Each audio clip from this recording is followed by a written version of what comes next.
Bonjour à tous, bienvenue dans cette nouvelle capsule. Je suis avec mon amie Fatima, coach familial et auteur du livre Se propulser. Je vous le montre Alors, ici. Partez à la découverte des personnalités de votre enfant, de la personnalité de votre enfant. En oui. fait, Bonjour. partir à la découverte de leur super-héros. Donc, oui, bonjour Fatima, comment vas-tu? Ça va et toi? Oui, ça va bien.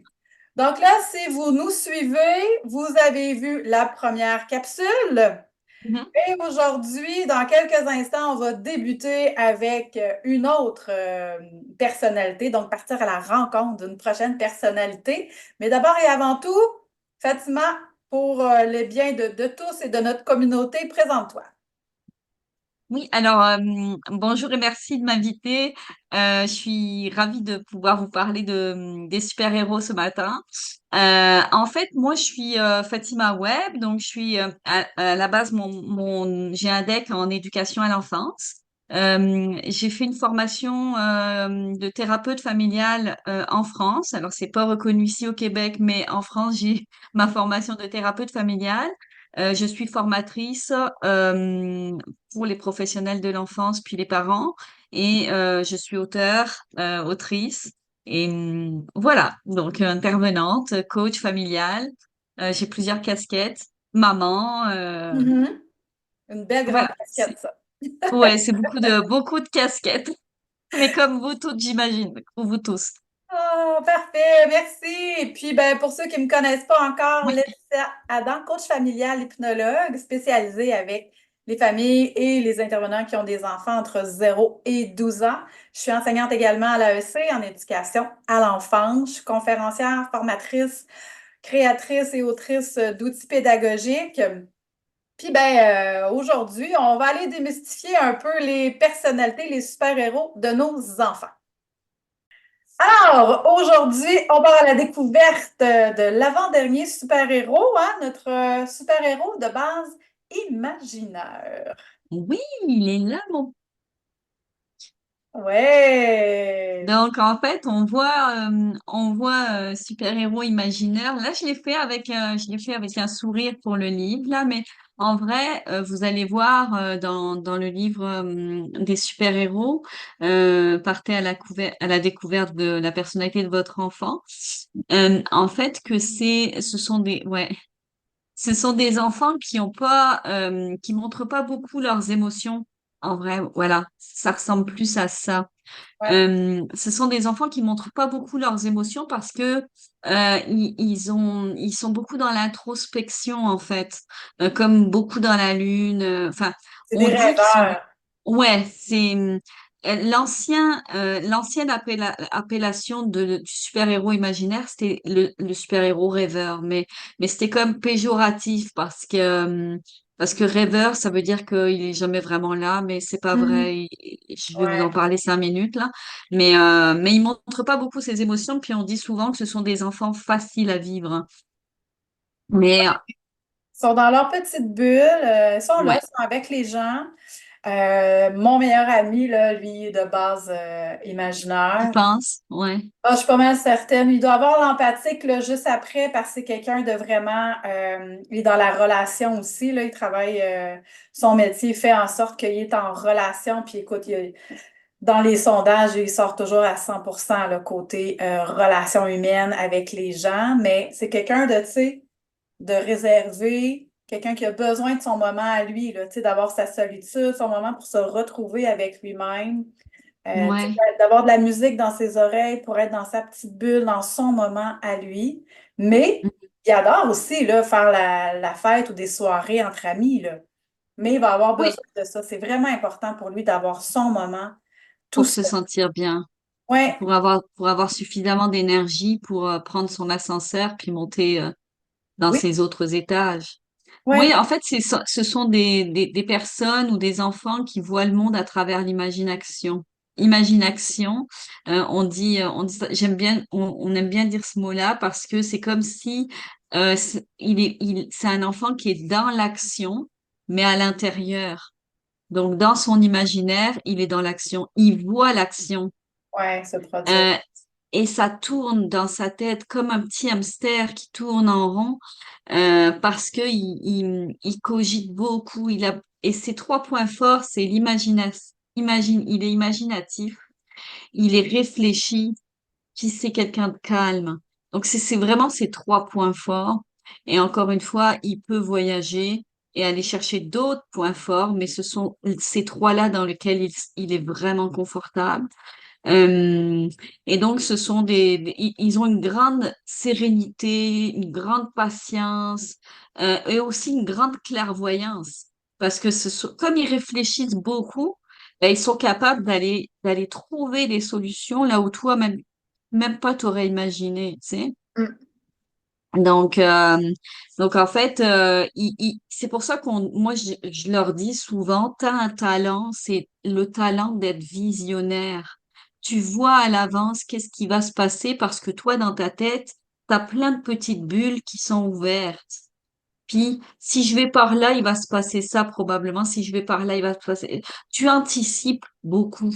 Eh ouais. Et ça, c'est vraiment un talent parce que ces enfants-là, moi, j'en vois en coaching, beaucoup d'enseignants vont être, comme même des parents, vont être inquiets par ces enfants-là parce que ce sont pas des enfants qui vont parler beaucoup. Ils aiment pas se mettre en avant et leur demander de venir au tableau, c'est un supplice pour eux. Ouais. Ou du moins, il va falloir l'avertir à l'avance qu'il va aller au tableau de manière à ce qu'il puisse le réfléchir Mm. avant. Mais le prendre au dépourvu puis lui dire d'aller devant les camarades, c'est le mettre Ouais, le vraiment sous-stress. en grand stress là. Donc, il Et réagit comment? ben en fait, ben il va réagir comment? Oui? Ah ben oui, ben les degrés de stress derrière, il va embarquer dans du stress. Avant, je voulais juste te dire que c'est quelqu'un qui parle tout doucement, puis il va comme euh, la surstimulation, c'est pas l'environnement. Tu vois l'empathique, l'enfant avec son super-héros Ouais. dominant empathique, qui adore être en relation avec les autres, les énergiseurs, ils adorent la fête, etc. Lui, c'est vraiment des enfants, tu vas les mettre d'ailleurs, les parents souvent disent, va jouer avec tes amis, sors de ta chambre, va jouer avec tes amis. Mais c'est un enfant qui automatiquement, puis tu l'as vu, Laetitia, en CPE, quand on travaillait, des enfants que tu veux mettre en contact avec les autres, puis ils se remettent tout seuls Ouais. après un certain temps, parce qu'ils sont capables d'aller jouer avec les autres, mais après un certain temps, ils vont se mettre dans leur petit coin, puis ils vont jouer avec leurs petits dinosaures, tranquille, dans leur bulle. Ouais. Et ils ont besoin de ça. Puis les enfants, ils sont très forts pour répondre à leurs besoins eux-mêmes, souvent. Oui, c'est nous souvent Ouais, qui vient tout saboter. ouais, Notre cerveau d'adulte, notre vision des choses. Alors que si on prend le temps un petit peu de s'arrêter, de prendre trois grandes inspirations, puis d'observer, c'est souvent ce qui nous manque en tant qu'adulte. On est tellement tout le temps dans l'action, dans le tourbillon des aléas du quotidien, qu'on ne prend pas le temps de, OK, attends un petit peu, là, peut-être que c'est réellement ça qu'il a besoin. Puis des ouais, fois, ils vont nous-mêmes nous le crier sous stress par leur comportement. Laisse-moi tranquille! Et qu'est-ce qu'on oui. fait? Non, là, tu vas arrêter de crier après moi, puis là, attends, ils viennent te le dire, là. Là, il ne sait plus comment faire, là. La prochaine étape, c'est qu'il te saute dessus, là.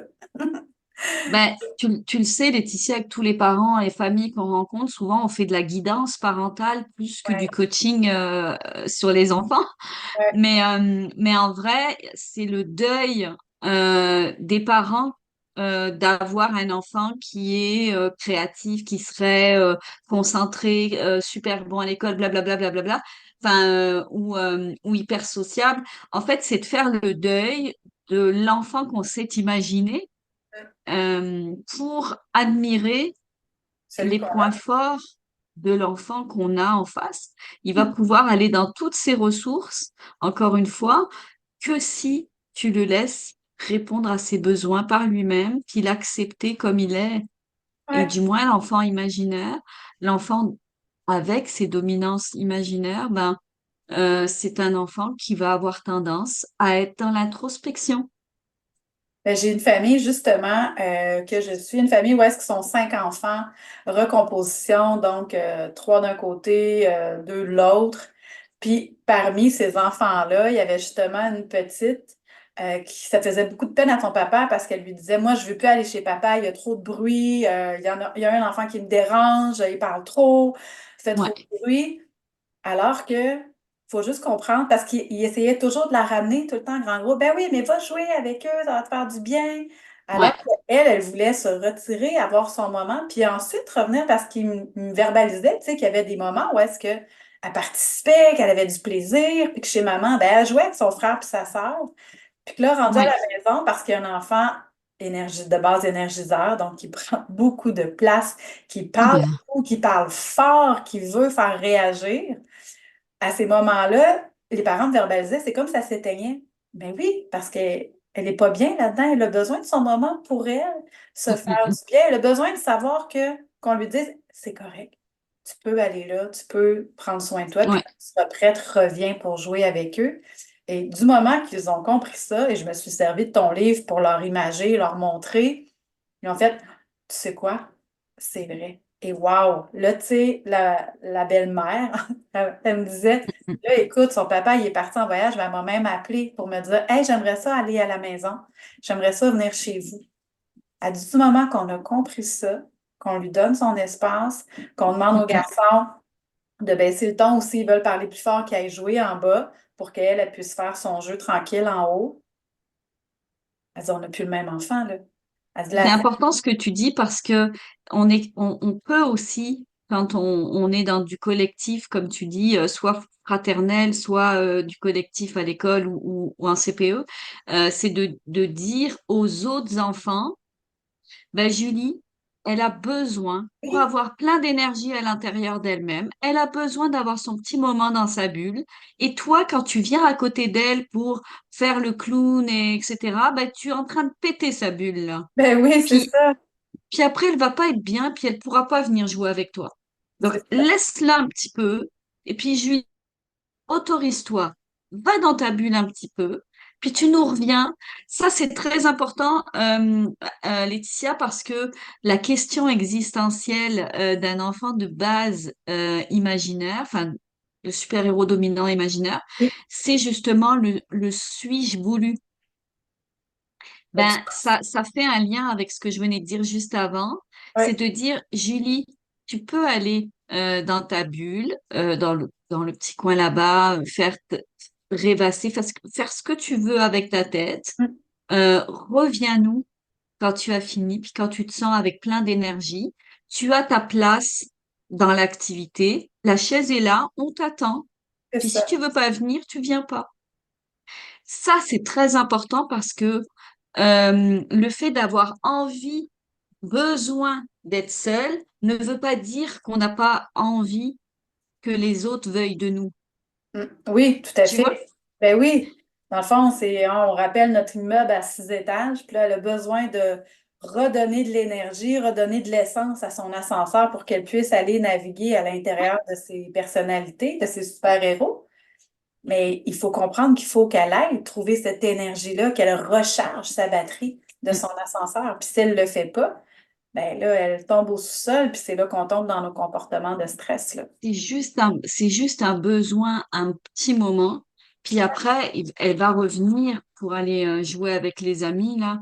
C'est pas définitif. Ben Donc, non. mais ils sont talentueux aussi, ces enfants-là, mais vraiment talentueux de vision, de visionnaire, d'anticipation. Vraiment, c'est des belles personnalités aussi. Et donc, si sa question existentielle, le suis-je voulu, ben, mettons, Julie, elle se sent pas vraiment voulue par les autres, ben, elle va rentrer en stress.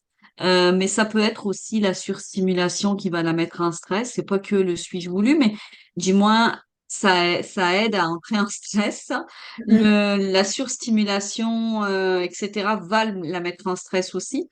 En fait, elle va commencer à ne plus pouvoir finir ses phrases. Ça va être oui, mais oui, en fait, ça va pas, elle va pas finir ses phrases. Et pareil pour les choses qu'elle va commencer à faire, qu'il va commencer à faire. Mettons, il va commencer un puzzle, il va pas le finir, il va commencer à arranger sa chambre, il va pas finir, il va commencer à mettre la table, va pas finir. C'est plein de petits projets comme ça dans la journée ça, c'est des signaux d'alerte qui doivent nous alerter du fait que la prochaine étape, c'est des comportements négatifs, mettons des grandes émotions qui vont être.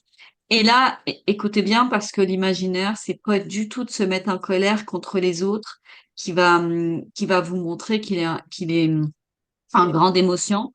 Ça va être qu'il va se retirer. Hmm. Il va se retirer complètement et il va devenir passif. Et psychologiquement, c'est même des enfants qui peuvent aller jusqu'à vouloir tomber malades pour qu'on les laisse tranquilles. Donc et ça, ce sont des enfants qui sont très mal au niveau de leurs émotions quand ils en arrivent là à vouloir se retirer complètement des autres.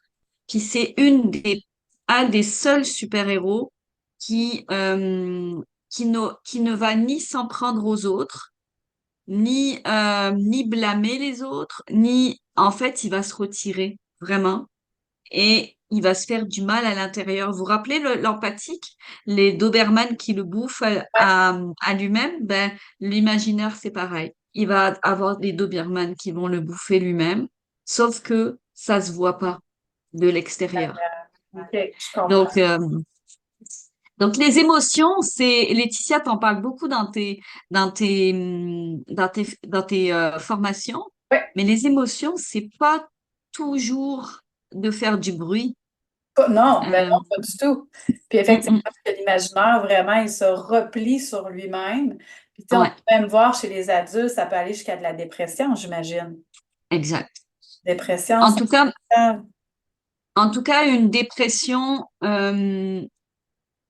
inquiétante dans le sens où il va complètement se replier parce que on peut avoir d'autres dépressions chez d'autres super-héros.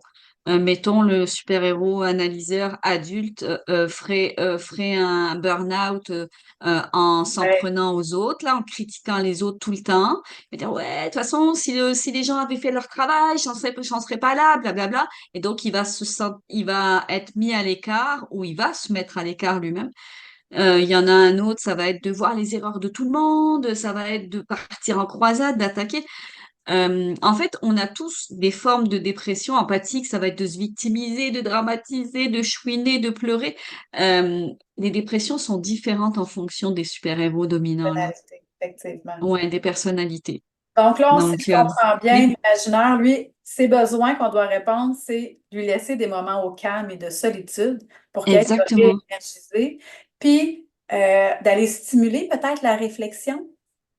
Oui, en fait, oui, tu as stimulé la réflexion, donc en lui laissant aussi son espace, parce que stimuler la réflexion, il va savoir, il est très champion pour ça, pour le faire lui-même, mais ça va être plus de lui laisser du temps pour réfléchir. Mettons, on va à la piscine, mets-toi ton manteau, tout de suite les chaussures, blablabla, ça le fait pas avec un enfant de base imaginaire.